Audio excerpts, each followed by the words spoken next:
And sometimes if I'm feeling really sad and I listen to that song and I'm screaming that line, it can make it so that like the grief isn't as hard.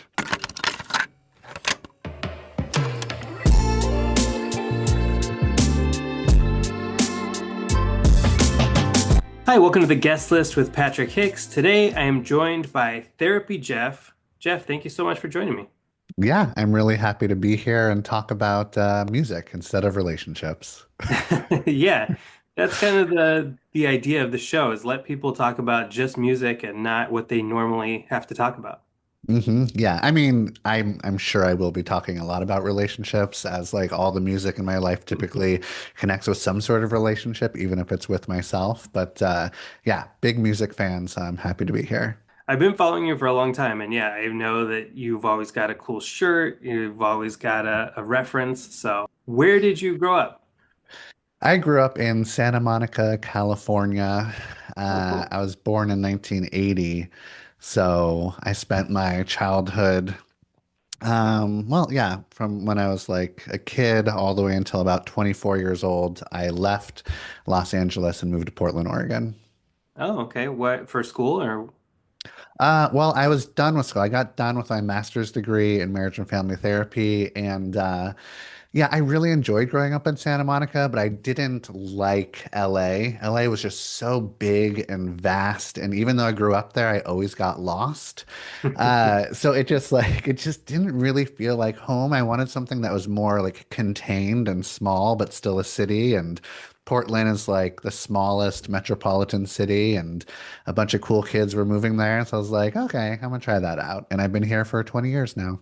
Oh, nice. Yeah, I grew up in Anaheim, so not too far from you in California.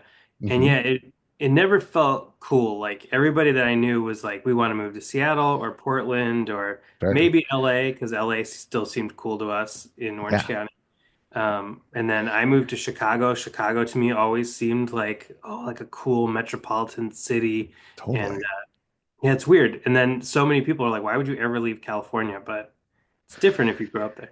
Yeah, it is different. And there was, I mean, I count Anaheim as LA, or at least very LA adjacent at least. Like, but Southern California, there's a bubble in Southern California, and you don't quite know that you're inside of it until you move out of it. And you're like, oh, I see what was happening there. And now I can like choose if I want to go back, live in Los Angeles inside that bubble, and I don't. I do not want to do that. What is a song that reminds you of your childhood? Ooh. Okay, so this, I grew up in the 80s when I was a little kid. I actually identify as growing up in the 90s, but I was a child in the 80s, and I could not escape Michael Jackson. Yeah. Michael Jackson was all over the place, and I was very into it as a kid. And my very, very favorite song was Man in the Mirror. Oh God, and that song, whenever that song would come on the radio, which it did a lot when it was released, Yeah. um, it was soon after my parents got divorced, and so the like everything in the car, my dad or my mom, my sister, everyone in there, everyone would just sort of like stop and sing. And it like brought like so much joy and love. And it was also one of those songs where it's like, oh, I can't quite tell what Michael Jackson is saying at certain times because he's like speaking so quickly. Or it was Yeah. also the song where he said like Shamon. It was just like he's just like making up words, and it was so fun. So yeah, that was a really fun song, but like really anything Michael Jackson just felt very 80s and childlike to me. Definitely. That's such an appropriate pick for a therapist, like looking at the man in the mirror. Right. And it Yes. had a really great message. I did not really think about the message when I was 7 years old, but I'm sure it sunk in there to some degree. And it is a really, really good message. Do you remember, didn't Michael Jackson have like some silly movie? Was there like something he So, released? so at Disneyland, they had a movie called Captain EO. And so I grew up in Yes. Anaheim, so we grew up going to Disneyland and watching Captain EO all the time, and it was so good. It was like 3D, right? It was like Yeah. one of the first 3D glasses movies. It would like come flying at your face. Oh my God, it was so cool. No, Michael Jackson was everywhere. It was weird. Like I don't even know if I would say I was a Michael Jackson fan, but and I had all his albums. I had Dangerous on cassette tape when it came out, Hmm. and he was just inescapable. Hmm. Hmm. What's a song from a live concert experience that stands out to you? Mm, there's so many. Yeah. Do you go to a Um, lot of shows? I do. I have gone to a lot of shows and I still go to a lot of shows. And I typically, when I go to shows, I didn't do this when I was a kid, but when like around college age, I went to a show for the first time by myself because I couldn't find anyone else to go with me, and it was one of the most like magical spiritual experiences I've ever had. So now a lot of times I go to shows by myself, so I don't have to worry about anybody I'm with, and it's just me and the band having Yep. a moment for 90 minutes or something. So there's lots of like lovely big memories I have. There was like three I was debating, thinking about this question, but for now I'm gonna go with the first like real concert I ever went to as a kid with my very best friend Justin. We were obsessed with The Offspring, Yeah. and I think it was 15 or 16 years old maybe. We went to Hollywood, we went to the Palace in Hollywood, and it was the first time we'd ever been there, and we showed up 4 hours early, and my favorite song was Self-Esteem, and I just needed so bad for Dexter Holland to sing Self-Esteem, and he did, and I lost my mind. I had never been to a show before, and I was seeing my very favorite band that meant so much to me. So I was just like, I didn't know how to handle it. And then after that song, they did like ooh, we're going into like intermission. And like Dexter Holland, like, yeah, it was a weird little funny thing they did. And Dexter Holland took like a bunch of like like a tray of beers and handed it out to people in the front row. And I was in the front row and he handed me a beer at 16. It was the first beer I ever had. So it was just like, it was disgusting, but it felt so cool to have like my favorite lead singer like hand me a beer at my first concert. Yeah. Oh, what a memory. The Palace was great, and that's a pretty small venue to see them at. That's It pretty was cool. a really small venue. So, yeah, I've seen them again and they play to like huge crowds in stadiums now. So it felt very intimate. I didn't know how like special and small and intimate it really was back then, but I have very fond memories of it. Mhm. Are you often a get to the front of the stage kind of person? Yeah, I still am. Yeah. It depends though. Like if I'm seeing a show and there's a mosh pit, then I'm not gonna fuck with it. I don't want people like like stage diving over me and hitting me in the head. Like I'm just a little too old for that nowadays. Even when I was a kid, I couldn't stand like getting kicked in the head whenever somebody would stage dive. But now I do make it to the front, and living in Portland, the Pacific Northwest, everybody's a little baby. So it's easy to just sort of get to the front. Everyone's so kind and, a little passive aggressive, but I don't care about it. So I'll show up early and get to the front, and that's when I feel like really connected with the singer. Yeah, it's pretty amazing. What's a song that you associate with a specific activity? Yeah, so when I was a kid, a teenager, I played a lot of Doom. Remember that video game, Oh Doom? yeah. Yeah. And I was kind of a little scared, a little scaredy cat, and that video game was sort of scary back then, where you sort of had this first person view and there's these aliens like popping out at you, and Yeah. so I would play Doom a lot, and to counter the scariness, I would put on the Blue Album, Weezer's Blue Album, which Love felt it. like there's just it's joyous and lovely and sweet Hmm. and poppy and so hooky. So it made it so that that video game wasn't that scary for me, which then like whenever I play video games, I'm putting on music now, but that was like the first time I ever did that. But I really remember hearing like the sweater song Hmm. while playing Doom. Like I would play that song on repeat because it was my favorite one. So that's the song I think about while playing video games. Yeah, what an interesting juxtaposition. Doom Yeah. and Undone. Love it. Yeah, it sort of works, especially like when you get to the very end of Undone. There's actually some like spooky chords that are played, which is like, Yeah. and it kind of goes along with Doom. So it worked. Yeah. Do you Mhm. still play video games? I do. It's mostly Mario themed video games. So I just Mm. got the Nintendo Switch 2 and I'm playing Mario Kart all the time, anything Mario. But back when I was a teenager, I was like not into Mario. I was very much Sonic the Hedgehog, like a Sega Oh, okay. Genesis guy. And I thought that was very cool. Sonic was like my personality. He was so punk rock. I remember when Super Nintendo was coming out and then Sega, Hmm. I for some reason got a TurboGrafx 16. I don't know if you remember this. This is like Oh, I remember third. this. It was like not Yes. Coke, not Pepsi. This was like an RC Cola video game machine.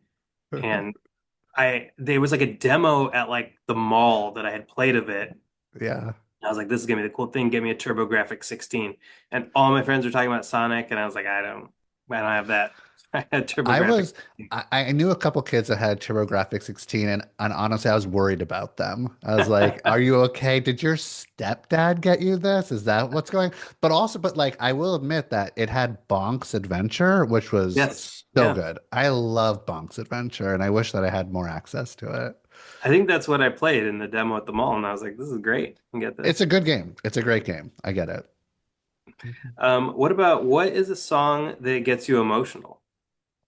Mm, um, so, I mean, many, but the first song that like comes to mind is right when I first started graduate school back in 2003. Um, the night before I started, my girlfriend of 3 years broke up with me, and I was brokenhearted. I was No. so sad, which sort of worked out because I was going into like a graduate program filled with wannabe therapists who are very sweet and understanding and were there for me.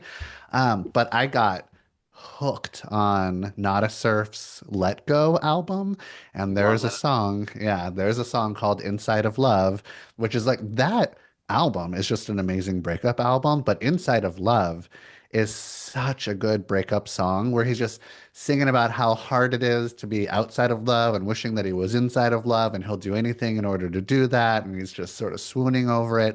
But at the very end of that song, he sort of like wraps it up with like, he's like sad, sad, sad the whole time.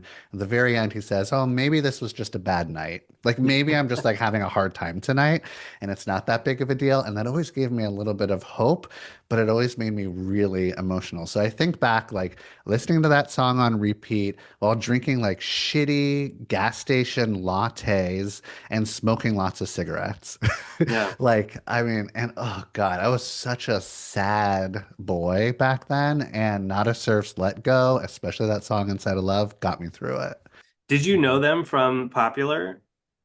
Yeah, so I was totally into Popular in the 90s, but I didn't like get into the full album. I just loved their Yeah. single, Popular.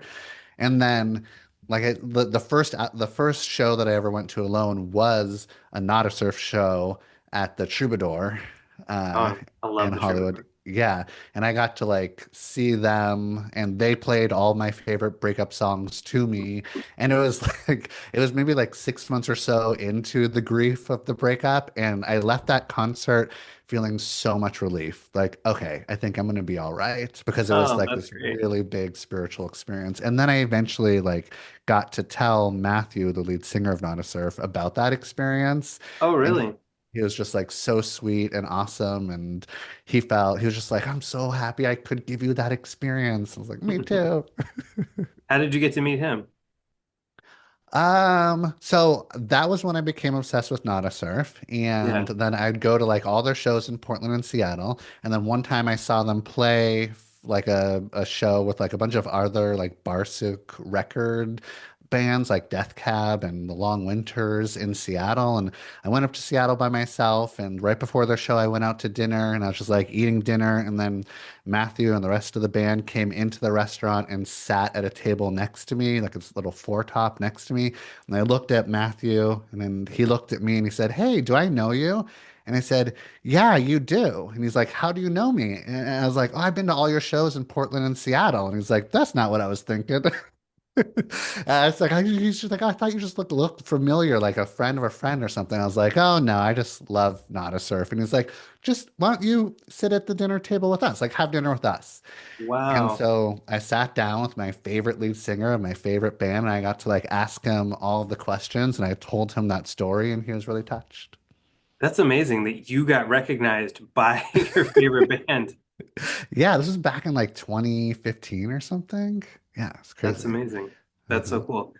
Have you stayed in touch at all? Like, does he follow you on social media or anything? Yeah, now he follows me on social media. He had been on my a podcast that I used to do like a year or so ago.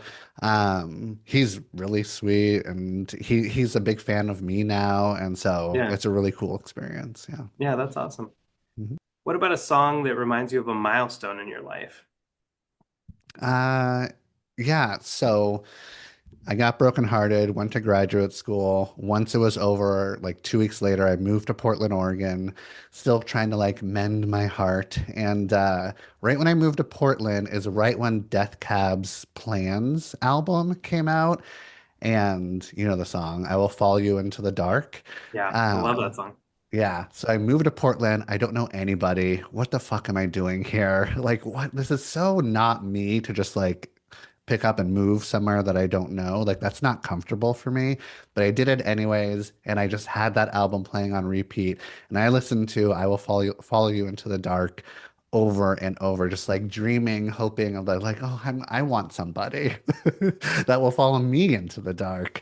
Yeah. And so that was like that was kind of a sad song, but a sweet song and a hopeful song. And I remember hearing Ben Gibbard of Death Cab talk about writing that song. He would like, he lives in Seattle and he has a little office and he'd pack up his little briefcase and go to his office for the day to write songs and he would write he try really hard all day long and it would take weeks to write a song sometimes, but he like went to the office one day with his briefcase, got on his like little keyboard and this song came out in like 30 minutes. It just Oh, wow.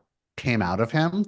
And the first thought he had was like, oh, sweet, I get to leave work early. And then he just went home. And it was like this very sweet, kind of adorable, like, oh yeah, this is one of those songs that he's just that moves through him and that he delivered through the universe or something. And I always Yeah. really enjoyed that. When you moved to Portland, did you have a job already or No, I didn't have a job. I got my graduate degree and then started like going on interviews, and it took Mhm. me 6 or 7 months to finally land a job because I was so bad at interviewing. I was never in a like I never had an adult interview. I always had like random service jobs or like, Right. computer work, like spreadsheet jobs or whatever. So then like when I was first interviewing for real jobs, I would have like panic attacks during the interview. And I Yeah. was a horrible interviewee because like I would just sort of shut down and get really sweaty. So the first job I got was like at a crisis line. I was like, I think I can do this. I think I can just like answer the phone and and Yeah. be here for these people. That turned into like a very difficult job, as you could imagine. Let's say, yeah, that sounds hard. It was really hard, but I worked there for a year and then eventually like started my private practice after that. So yeah, I was like not doing much for 6 or 7 months except for listening to Death Cab's Plans and drinking lots of coffee and playing like baseball video games. Hmm. Did you play Death Cab while you're playing the video game? Like, I did that did. match up? Yeah. I did. I played Death Cab. I also still played the Let Go album by Nada Surf. So a lot of Nada Surf and Death Cab while I was playing. And I was just like up until 2 or 3 a.m. at night because what the fuck do I have to do? I don't have a job. Yeah. So I was just, yeah, staying up real late playing video games, had no friends, waking up at like noon, going to the coffee shop, eventually meeting people. And now I love Portland, but Yeah. it was a rough start. Man. Yeah, but if I could go back to those days of staying up all night playing video games, drinking coffee, I those know, are the so best. good. Yeah. So you started your private practice. How long have you been in private practice now? About 20 years. Wow. Hmm. And when did you decide to start getting on TikTok? Or was Yeah. TikTok the first platform? or were you doing something else before that? No, TikTok was the first platform. I decided to get on, like, to mess around with TikTok towards the beginning of the pandemic when I was scrolling on TikTok a lot and starting to see a bunch of like therapists post content. And I was like, we're all going through a mental health crisis. And I think I could like have fun. This would be a good creative challenge for me if I start posting therapy content on TikTok. And then it was my fourth video that went viral. And I was like, Wow. cool, I'm gonna keep on doing this. And that was over 3.5 years ago, or four Yeah. years. Yeah, something like that. Isn't it weird? You're like you're used to talking to one person at a time, and now you're like, I'm talking to a million people. This is crazy. Oh my God, it was so crazy. And I didn't know how to like handle that. That's a tough transition and you're sort of like learning on the job while you're doing it. And it's incredibly overwhelming. And there's lots of positive comments, but sometimes there's not so positive comments and it's hard not to get hooked on those. So yeah, for the first year, it was a like emotional roller coaster for me. But then I eventually settled into it. Do you still read comments? Mm, not really. I mean, I'll like read the comments after I post it, 15 minutes or 20 minutes later. I'll hang out and I'll chat with the Hmm. people in there a little bit, and then I'm probably gone. Yeah. And I also know which videos are going to create the most controversy, and I Hmm. probably don't want to hang out in there if I know what I'm doing. So yeah. So like it's cliche, but don't read your comments is a good rule to go by. It is a good rule, but I can't help it. I always read every comment, even though You read every comment? everyone, yeah. Sometimes people will be like, I don't know if you'll see this. I saw it. And believe me, I saw it. I don't respond to everyone, but yeah, I read Right. every. Good for you. Um, Wow. but all right, what is a song with some of your favorite lyrics? Um, yeah. I think maybe did you ask one of your guests or maybe some of your guests? Is this one of your questions? Are you like a lyrics person or a music person? Yeah, I do think that there seems to be a split because I'm definitely more music, and Are it's you, rare you that I pay fucking attention to lyrics. snob? Are you though? I don't think it's good. I wish Is I it was more good? lyric. You can come over to our side, the lyric side. It's so good over here. There's not many of us, I feel like, or there's not many of us who admit that we're like lyrics people. Yeah, I'm such a lyrics person. There's a part of me good. that wishes I was a music person like you, but I just don't have the appreciation. Okay. There's just something that just doesn't quite hook me. I mean, of course I love the music, but lyrics are what do it for me. And the lyrics, like the lyric that I go to but back to a lot is like from Third Eye Blind's first, self-titled album, Classic. Motorcycle Drive-By, right? Mhm. And like he says this lyric over and over and over again where he says, I've never been so alone and I've never been so So alive. alive.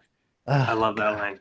And he ends up like screaming it towards the end of like, I've never been so alone, alone, alone. And there, it's just like the thing that comes up for me is like, yeah, whenever I'm feel really alone, I'm deep inside my grief. So deep sometimes that I'm just like, I'd rather not be alive. Like I'm not suicidal, but it would be cool if I wasn't alive feeling this feeling.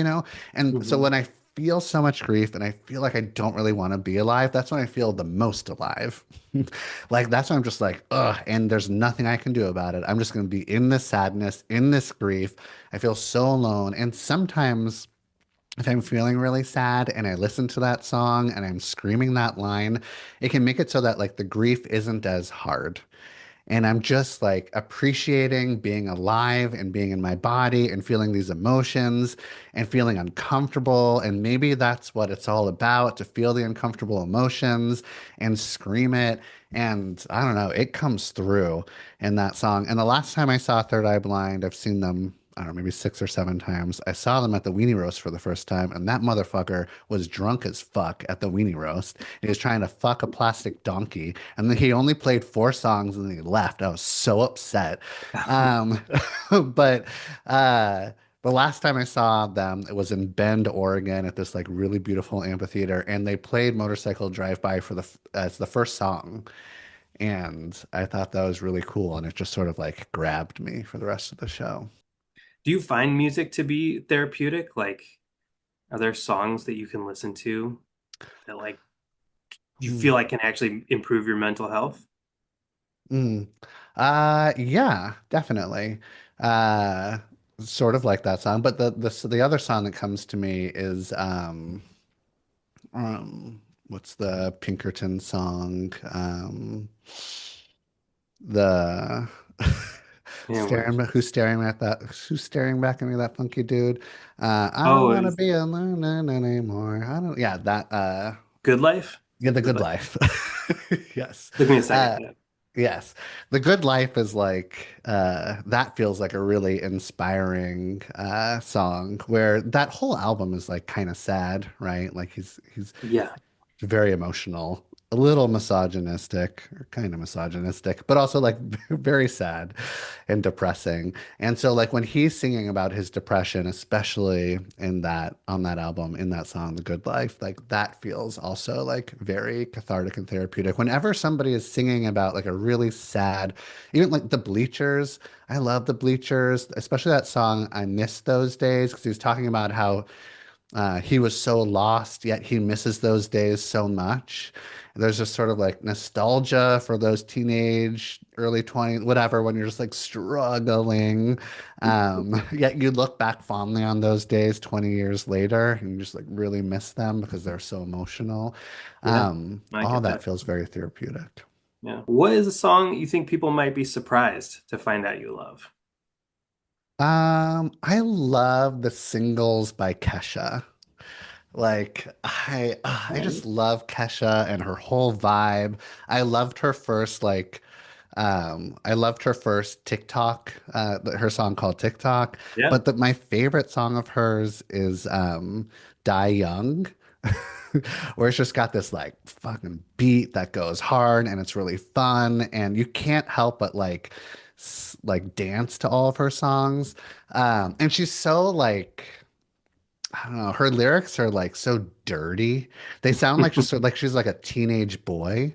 And I just like love how she writes and how catchy her shit is. But Die Young is like such a favorite Kesha song of mine, and I play it so loud all the time. Do you go to clubs a lot? So far, everything's been like I sit in my room sad playing video games. Do you like go out and dance? No. I don't. I should, but I like there's a part of me that wishes I could. But there was like in my 20s when I was like in Portland and like dating people and like making lots of friends, a lot of them would go to like soul nights or like funk nights and like go to like all these like hipster dance parties. And I Yeah. was always so nervous and anxious to go because I was just like, I do not know how to be in my body and move it in a way that like to the rhythm. I have no fucking rhythm. So it took me a while to get to a place like my late 30s and 40s where it's just like, oh, no, I can like have fun dancing. I can just like go Yeah. out there and have a good time. But I missed the part of like going to clubs and dancing to all those songs. What is the song you love that somebody else introduced you to? Yeah, so, grew up in Santa Monica, California, but I went to Santa Barbara Community College when I left high school. And over there, I got a roommate who I just hated. I hated him and he hated me. We just couldn't stand each other. I think that's because like we're very similar in a lot of ways, annoying, stubborn, uh, too many opinions, just like, ugh. Hard to be around. And we were both kind of like hard to be around when we were 18 years old. And he was from Austin, Texas. And so that was cool. And he was really into emo music before really knew what emo music was. Like he Hmm. loved like Pedro the Lion, and I was just like, oh God, no, I want to kill myself. This isn't working for me. And I was just like associated that kind of music with him, and I couldn't stand him, so I couldn't stand emo. And even though I should have, even though it made sense for me, I just Yeah. couldn't. But he loved Jimmy World before Bleed American. And so Yeah. he would play that shit all the time. And that was like the only emo album I was like okay with him playing. And I like secretly got obsessed with Lucky Denver Mint. And so he introduced the Lucky Denver Mint Jimmy Eat World song to me, and I would like pretend like I kind of hated it, but I really, really enjoyed it. So I felt cool knowing that I got introduced to Jimmy Eat World before they really became big. When they became big with Bleed American, I was into it. I was ready for it. Yeah. And that is also a no skips album for me. Like, oh my God, it's so amazing. But Lucky Denver Mint was a song that was introduced to me, and I pretended not to like it, but secretly enjoyed it. Whatever happened to that guy? Did you ever follow? Oh, Vinny, I don't know. You know, it was funny, like we lived together for the first year and then we tried to like find other places the second year and we both like got screwed trying to find like an apartment with somebody else. So then we had to live with each other for a second year, which was even more upsetting to each other. And then on Yeah. the very last day when I transferred from Santa Barbara City College to San Diego State to do my undergrad. Hmm. And on the very last day we were together, we had like such a nice time together. We finally like kind of appreciated each other and let go of the like weird competition or whatever the fuck that was. And it left on like a really sweet note of like, I'm gonna miss you and let's stay in Oh, touch. And we never did. We never stayed sweet. in touch. Yeah. But I do have fond memories of him now. What about what's a song that you introduced somebody else to that you love? Oh God, that I introduced somebody else to. Um, So I have a girlfriend who is a millennial and also like grew up inside the church. Who she liked Switchfoot, you know. She was like the sort of Christian band, whatever the church allowed her to listen to. Yeah. So I've been able to kind of like introduce her to a lot of 90s tunes. Okay. So the stuff And she missed. yeah, so some of the stuff she missed. And this isn't so much 90s. It was like, you know, early 2000s millennial stuff. But I got to introduce her to the whole catalog of Rilo Kiley. Nice. And I mean, yeah, so like A Better Son or Daughter is like one of my favorite songs, and it's also one of her favorite songs from Rilo Kiley. We just got to see Rilo Kiley like a month and a half ago. They came through Yeah. Portland, and I had never seen them, and I thought that I was never going to see them because they were done.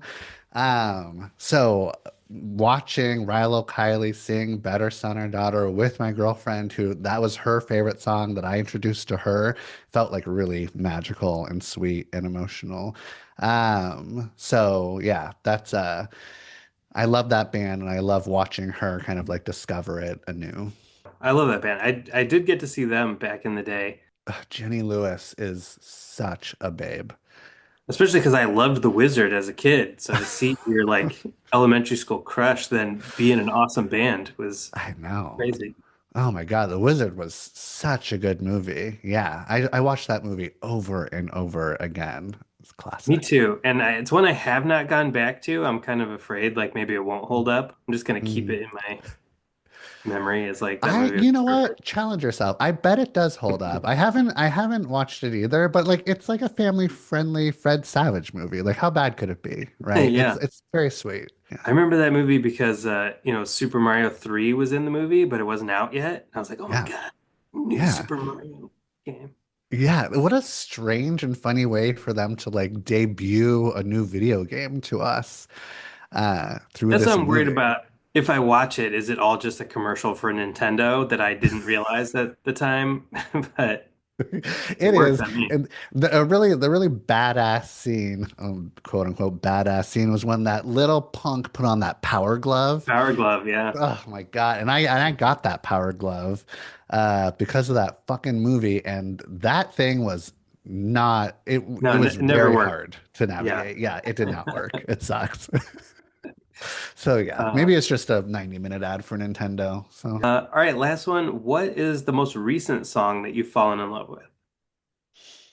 um so there was a band called Level Up and they sort of sounded like a 90s college rock kind of sound. And they broke up maybe 4 or 5 years ago, but like there was one guy in that band that went on to start a new band called Trace Mountains. Yeah. And Trace Mountains is just like it's still kind of got that 90s college rock feel, but like also a singer-songwriter, modern. I don't know. It's just like there's something folky to it. And he, like all of my other favorite bands, like just writes really good hooks. And so he's got like this new single called The Line. And I can't wait for like the album that comes out with that single. But Trace Mountains it's I think it's their like third or fourth album. They just write like really good songs that are really easy to groove to. You sort of put them on and then you can kind of like be creative or do some journaling or do some work. It's just like really good background music that you can get shit done to. Jeff, this was fantastic. Thank you so much for taking the time. Do you have anything to promote right now? Oh, I have a podcast right now called Problem Solved. It's where people call in and leave me their like relationship problems, and me and my co-host try to solve them for you. And it's very fun and very silly. And oftentimes I'm like talking about my life and or my co-host's life and our childhood and stuff like that. So you should listen to Problem Solved. Cool. What else? Yeah, you can find Therapy Jeff on Instagram and TikTok. But yeah, I'm just sort of like concentrating mostly on my podcast now. That's where you can find me. Nice. You've heard the stories, now hear the songs. Go to wherever you listen to music, Spotify, Apple Music, Tidal, and you can listen to today's guest's personalized playlist if you search for The Guest List with Patrick Hicks.